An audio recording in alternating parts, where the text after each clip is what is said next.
ഓം നമഃ ശിവായ. നാം ഇന്ന് പറയുന്നത് ജ്യോതിഷത്തിൻ്റെ 22ാമത്തെ വീഡിയോയെക്കുറിച്ചാണ്. ഇതിൽ മുഖ്യമായും നമ്മൾ പറയുന്നത് സ്ത്രീകളുടെ ഭർത്തൃ സംബന്ധമായ അരിഷ്ടകളെക്കുറിച്ചാണ്. 7ാം ഭാവത്തിൽ ഗ്രഹവും ആ ഭാവത്തിന് ബലവും ഇല്ലാതെ വന്നാൽ, അഥവാ ശുഭദൃഷ്ടിയുമില്ലാതിരുന്നാൽ ആ സ്ത്രീ ഭർത്താവിന് നിന്ദ്യനായിരിക്കുമെന്നാണ് പറയുന്നത്. അതുപോലെ തന്നെ 7ൽ ബുധനോ ശനിയോ നിന്നാൽ ഭർത്താവ് നപുംസകനായിരിക്കുമെന്നാണ് പറയുന്നത്. ഭാര്യ അതുപോലെ തന്നെ ഭാവവും ചരരാശിയാണെങ്കിൽ, ആ ഭാവം 7ാം ഭാവം ചരരാശിയാണെങ്കിൽ ഭർത്താവ് സഞ്ചാരിയായിരിക്കുമെന്നാണ് പറയുന്നത്.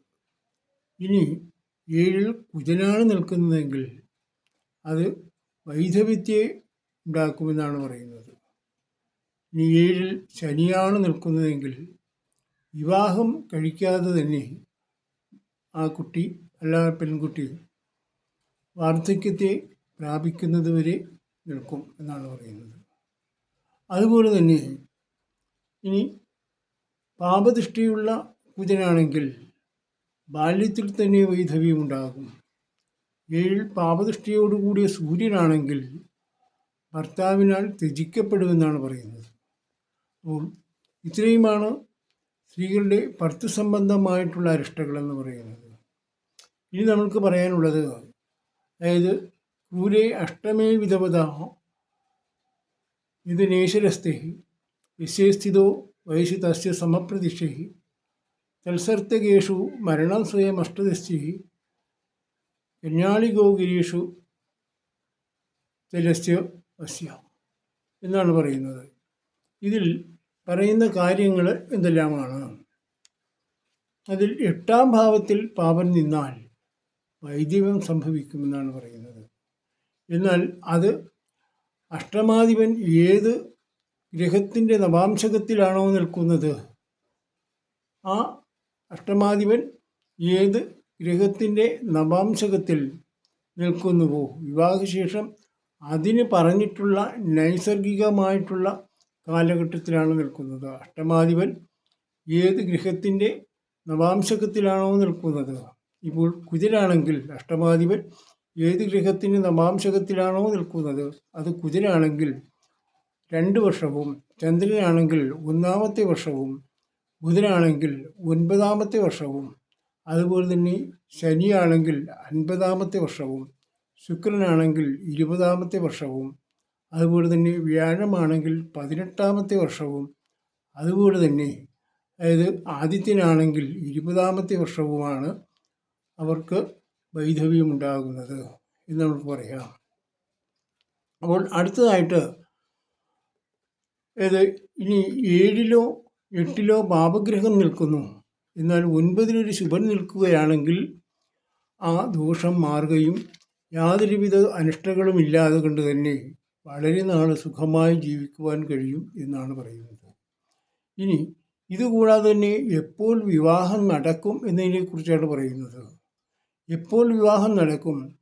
ശുക്രൻ, അതുപോലെ തന്നെ ലഗ്നാധിപൻ, അതായത് സപ്തമാധിപൻ, ജന്മാധിപൻ, ഇവർ 7ാം ഭാവം അതിൻ്റെ അധിപൻ നിൽക്കുന്ന രാശി, ശുക്രൻ, ലഗ്നാധിപൻ, സപ്തമാധിപൻ, ജന്മാധിപൻ, അതിൻ്റെ 7ാം ഭാവത്തിൻ്റെ അധിപൻ നിൽക്കുന്ന രാശി, ഈ പറഞ്ഞതിൻ്റെ 7ാം ഭാവത്തിൽ അഥവാ 9ാം ഭാവത്തിൽ അഥവാ 5ാം ഭാവത്തിൽ വ്യാഴം സഞ്ചരിക്കുന്ന കാലഘട്ടത്തിൽ വിവാഹം നടക്കും. അതുപോലെ തന്നെ വിവാഹം സംഭവിക്കാവുന്ന കാലമാകുന്നു അത്. അല്ലെങ്കിൽ സപ്തമാധിപൻ നിൽക്കുന്ന രാശിയുടെയും അതുപോലെ തന്നെ നവാംശക രാശിയുടെയും 2ൻ്റെയും 5ാം ഭാവത്തിലും 7ാം ഭാവത്തിലും 9ാം ഭാവത്തിലും വ്യാഴം സഞ്ചരിക്കുന്ന കാലഘട്ടത്തിൽ വിവാഹം നടക്കാം. ഇനി ഒരു സ്ത്രീയുടെ ഗുണദോഷങ്ങളെയാണ് പറയുന്നത്. എങ്ങനെയുള്ള സ്ത്രീയായിരിക്കും നാം വിവാഹം കഴിക്കുവാൻ പോകുന്ന സ്ത്രീ, അതിനെക്കുറിച്ച് നമുക്ക് അറിഞ്ഞിരിക്കണം. അത് ജാതകവശാൽ നോക്കിയാൽ തന്നെ മനസ്സിലാക്കാവുന്ന കാര്യമാണ്. അത് നല്ല സ്ത്രീകളാണോ, കുലസ്ത്രീകളാണോ, അതുപോലെ തന്നെ കുഴപ്പക്കാരികളൊന്നുമല്ല എന്ന് കാണണമെങ്കിൽ യഥാർത്ഥമായിട്ടുള്ള ജാതകം നോക്കിയാൽ നമ്മൾക്ക് മനസ്സിലാക്കാവുന്നതാണ്. അത് കന്യകയുടെ ലഗ്നവും ജന്മവും, അതായത് കന്യകയുടെ ലഗ്നവും ജന്മവും ഇടവം, കർക്കിടകം എന്നീ രാശികളിലാണെങ്കിൽ, അതായത് ഓജരാശികളാണെങ്കിൽ അവൾ സൽസ്വഭാവിയും നല്ല നല്ല സ്വഭാവ ഉള്ളവളുമായിരിക്കും.